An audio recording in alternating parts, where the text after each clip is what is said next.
Hello friends, आज हम करेंगे हिंदी के महत्वपूर्ण प्रश्नों को हल। और यहाँ पर जो आपको हिंदी के प्रश्न हल करवाए जा रहे हैं वो एसएससी जीडी एग्ज़ाम में पूछे गए प्रश्न हैं। अगर आप एसएससी जीडी एग्ज़ाम की तैयारी कर रहे हो तो आपको इन प्रश्नों का अभ्यास ज़रूर करना चाहिए, क्योंकि जब हम किसी का एग्ज़ाम देते किसी भी परीक्षा का एग्ज़ाम देते हैं तो हमें ये तो पता होना चाहिए ना कि परीक्षा में किस तरह के प्रश्न पूछे जा रहे हैं, तभी हम अच्छी तैयारी कर सकते हैं। तो आपको इन प्रश्नों का अभ्यास अवश्य रूप से करना चाहिए। और अगर आप किसी अन्य परीक्षा की तैयारी कर रहे हो और उसमें हिंदी से संबंधित प्रश्न पूछे जा रहे हैं तो आपको इन प्रश्नों का अभ्यास करना चाहिए और अभ्यास के माध्यम से अपनी तैयारी को बेहतर करना चाहिए। तो आइए अब हम शुरू करते हैं आज का पहला प्रश्न। क्वेश्चन नंबर 1 है, निम्नलिखित विकल्पों में से कौन सा एक वाक्य मूल क्रिया विशेषण से संबंध नहीं रखता है। तो यहाँ पर आप देख सकते हो कि 4 ऑप्शन है। प्रत्येक ऑप्शन में एक एक वाक्य लिखा हुआ है। 4 वाक्य है, आप इस तरह से समझ सकते हो। हमें यहाँ पर ये देखना है कि ऐसा कौन सा वाक्य यहाँ पर है जो क्रिया विशेषण से संबंध नहीं रखता है। तो आप यहाँ पर समझिए कि आपको ये तो पता होना चाहिए कि क्रिया विशेषण के प्रकार कितने होते हैं। 4 प्रकार होते हैं। कौन कौन से? एक होता है कालवाचक क्रिया विशेषण। पहला प्रकार जो होगा क्रिया विशेषण का वो होगा कालवाचक। दूसरा है स्थानवाचक। तीसरा है रीतिवाचक। और चौथा है परिमाणवाचक। तो आपको पता होगा कि क्रिया विशेषण के 4 प्रकार होते हैं। क्योंकि ये प्रश्न जो है वो क्रिया विशेषण से संबंधित है तो पता होना चाहिए कि क्रिया विशेषण के प्रकार कौन कौन से हैं। अब आप देखिए कि जो पहला वाक्य है उसमें लिखा हुआ है कि तुम ठीक कह रहे हो। तो यहाँ पर आप देख सकते हो कि जो ठीक लिखा हुआ है ना यहाँ पर, ये क्रिया विशेषण है। और इसमें कौन सा क्रिया विशेषण है? रीतिवाचक क्रिया विशेषण है। दूसरा वाक्य देखिए, इसमें लिखा हुआ है सीता खेलती कूदती रहती है। तो इस वाक्य में कोई भी क्रिया विशेषण नहीं है। जबकि आप यहाँ पर देखिए कि जो तीसरा वाक्य है उसमें लिखा हुआ है कि वह अचानक आ गया। तो यहाँ पर जो ये अचानक लिखा हुआ है ना, ये क्रिया विशेषण है। और कौन सा क्रिया विशेषण है? रीतिवाचक क्रिया विशेषण है। और देखिए यहाँ पर चौथे ऑप्शन में लिखा हुआ है कि नगर यहाँ से दूर पड़ता है। तो यहाँ पर कौन सा क्रिया विशेषण है? यहाँ। और यहाँ में कौन सा क्रिया विशेषण होगा? स्थानवाचक क्रिया विशेषण होगा। तो इस तरह से आपने ये समझा कि यहाँ पर जो पहला वाक्य है, तीसरा वाक्य है और ये चौथा वाक्य है, इन तीनों वाक्यों में तो क्रिया विशेषण है। जैसा कि पहले वाक्य में ठीक लिखा हुआ है, तो ठीक में यहाँ पर कौन सा क्रिया विशेषण है? रीतिवाचक क्रिया विशेषण है। यहाँ पर लिखा हुआ है कि वह अचानक आ गया। तो इसमें क्रिया विशेषण कौन सा है? अचानक में। अचानक में है रीतिवाचक क्रिया विशेषण। और यहाँ पर जो चौथा वाक्य है उसमें लिखा हुआ है कि नगर यहाँ से दूर पड़ता है।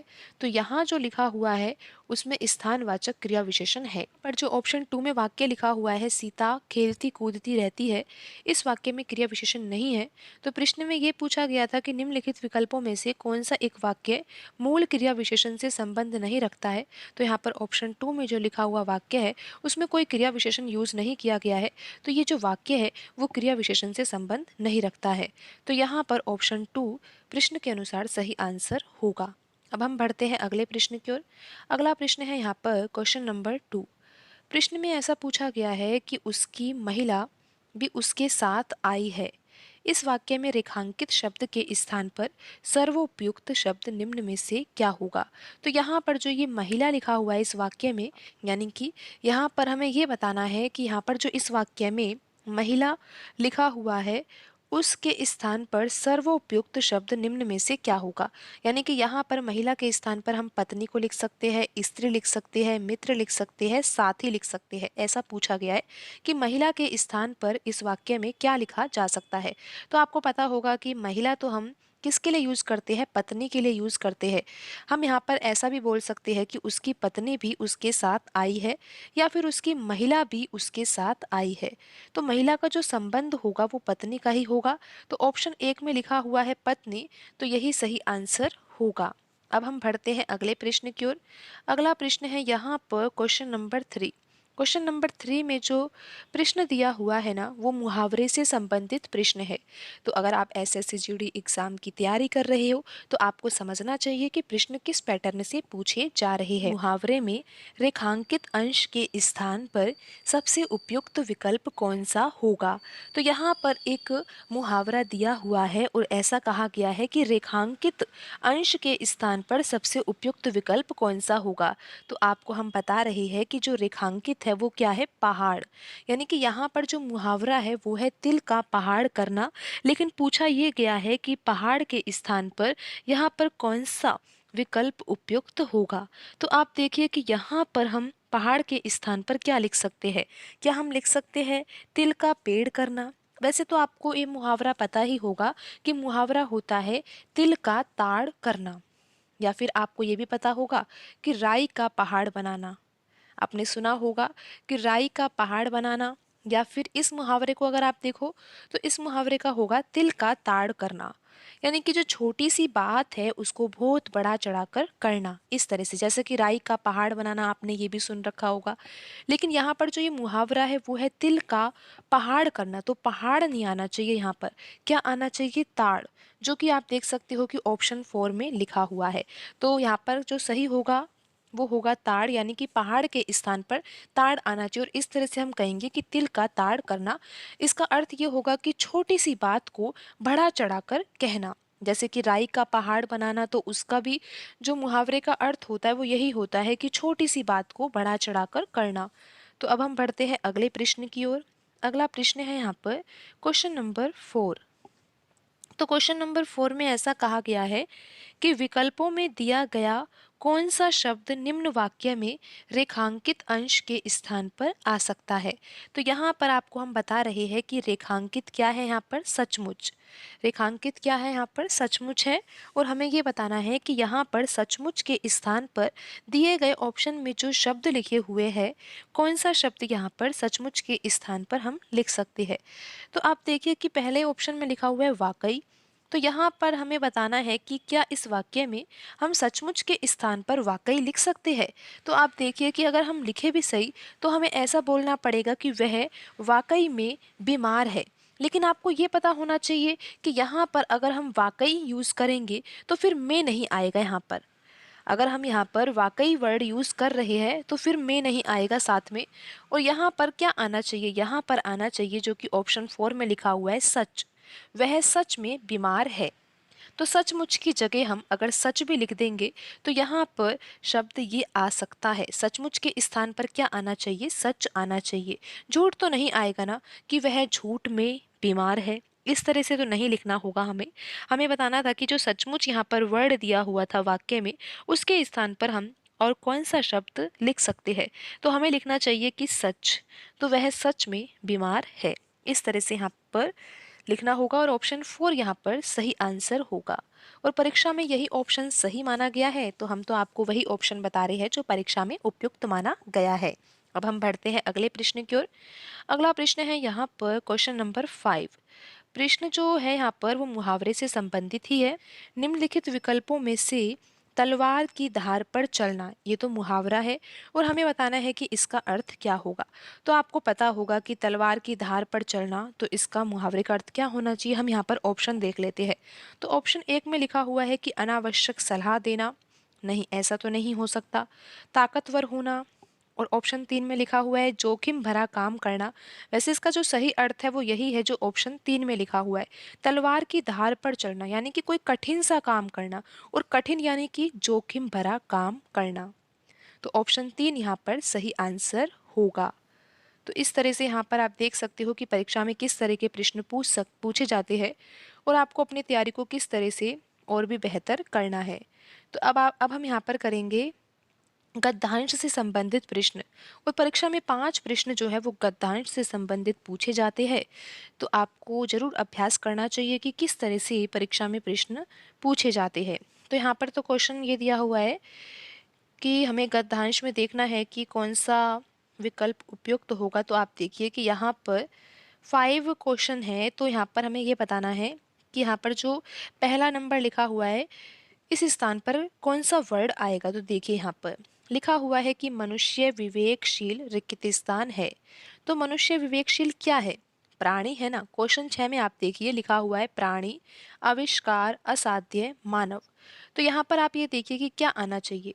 मनुष्य विवेकशील मानव है, मानव तो नहीं आएगा क्योंकि यहाँ पर मनुष्य ऑलरेडी लिखा हुआ है। तो 2 बार यहाँ पर ऐसे नहीं लिखना होगा। यहाँ पर आ सकता है जो ऑप्शन 1 में लिखा हुआ है प्राणी, कि मनुष्य जो है वो विवेकशील प्राणी है। तो यहाँ पर ऑप्शन 1 सही आंसर होगा। अब हम बढ़ते हैं अगले प्रश्न की ओर।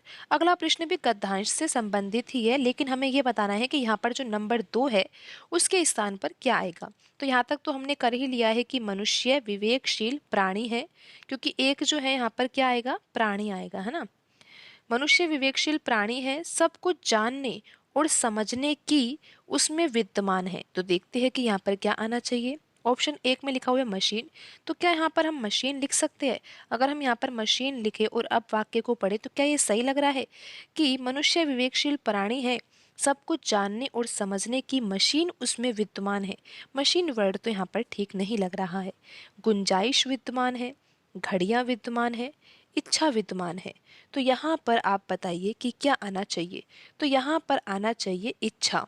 तो यहाँ पर आप ये देखिए कि सब कुछ जानने और समझने की इच्छा, क्योंकि जो मनुष्य होता है वो विवेकशील होता है। विवेकशील यानी कि उसमें सोचने समझने की क्षमता है।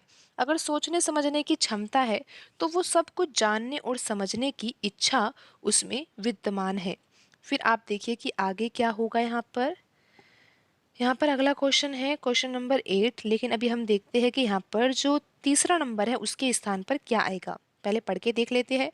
आपको पता है कि यहाँ पर नंबर 1 के स्थान पर प्राणी आएगा और नंबर 2 के स्थान पर इच्छा आएगा। फिर देखते हैं कि आगे क्या आएगा। मनुष्य विवेकशील प्राणी है, सब कुछ जानने और समझने की इच्छा उसमें विद्यमान है। विशेष ज्ञान रूप विज्ञान उसकी इसी रिक्त स्थान वृत्ति का परिणाम है। तो देखते हैं कि यहाँ पर क्या आना चाहिए। तो आप देखिए कि यहाँ पर जो ऑप्शन दिए हुए हैं उसमें लिखा हुआ है रोग, शांत, जिज्ञासा, विचित्र। तो यहाँ पर ऑप्शन 3 में लिखा हुआ है जिज्ञासा। जिज्ञासा यहाँ पर आना चाहिए। आप यहाँ पर देखिए, अगर हम जिज्ञासा लिख देते हैं तो क्या यहाँ पर पढ़ने में सही लगेगा। आप देखिए कि मनुष्य विवेकशील प्राणी है, सब कुछ जानने और समझने की इच्छा उसमें विद्यमान है। विशेष ज्ञान रूप विज्ञान उसकी इसी जिज्ञासा वृत्ति का परिणाम है। तो यहाँ पर जो तीसरा है ना नंबर, उस स्थान पर आएगा जिज्ञासा। अब हम देखते हैं कि आगे क्या आएगा।